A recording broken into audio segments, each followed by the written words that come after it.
A new wave of violence has erupted in the West Bank, an attack that has once again pushed the region to the edge. Lives have been lost, tensions are rising, and the question on everyone's mind is, white right pointing backhand index, is this the beginning of something bigger? Today, we break down exactly what happened, why it matters, and what could come next. According to initial reports, the attack took place in the occupied West Bank, a territory that has long been at the center of the Israeli-Palestinian conflict. Details are still emerging, but here's what we know so far. The incident involved armed violence targeting individuals in a populated area. Emergency services responded quickly. Casualties have been reported, though numbers may still change.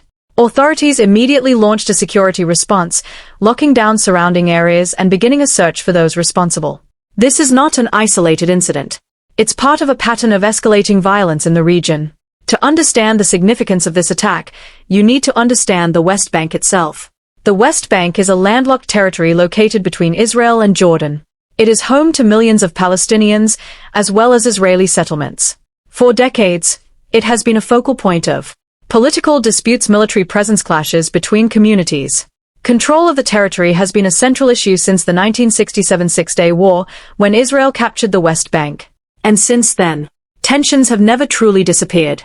So why does violence like this keep happening? There isn't just one reason. There are many layers. 1. Political conflict.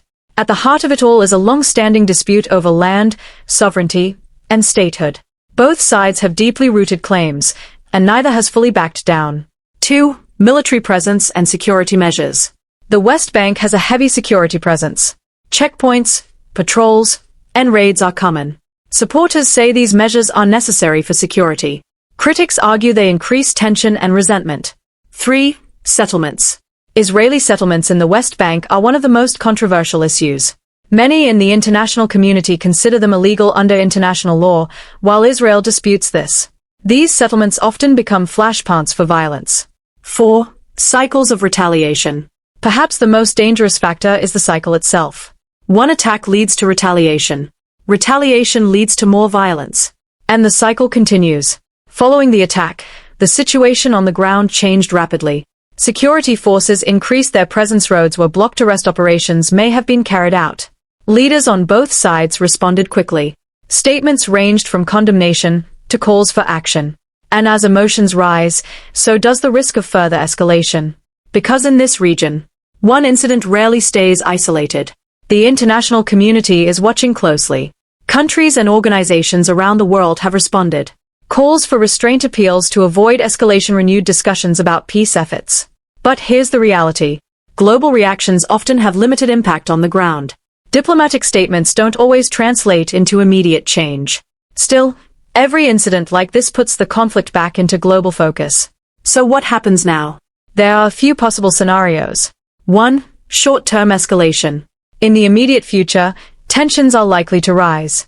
More clashes could occur. Security measures could tighten. 2. Wider conflict risk. If violence spreads, it could draw in other areas, including Gaza or neighboring regions. This is a major concern for analysts. 3. Return to tense stability. In some cases, the situation may calm down after a period of heightened tension. But even then, the underlying issues remain unresolved. The latest West Bank attack is more than just a headline. It's part of a much larger story. A conflict shaped by history, politics, and deep divisions. And while moments of calm do happen, they are often temporary. The bigger question remains. White right pointing backhand index, can this cycle ever be broken? Or will violence continue to define the region's future? What are your thoughts on this situation? Share your perspective in the comments below. White down pointing backhand index. And if you want clear, in-depth breakdowns of global events, don't forget to like, subscribe, and turn on notifications.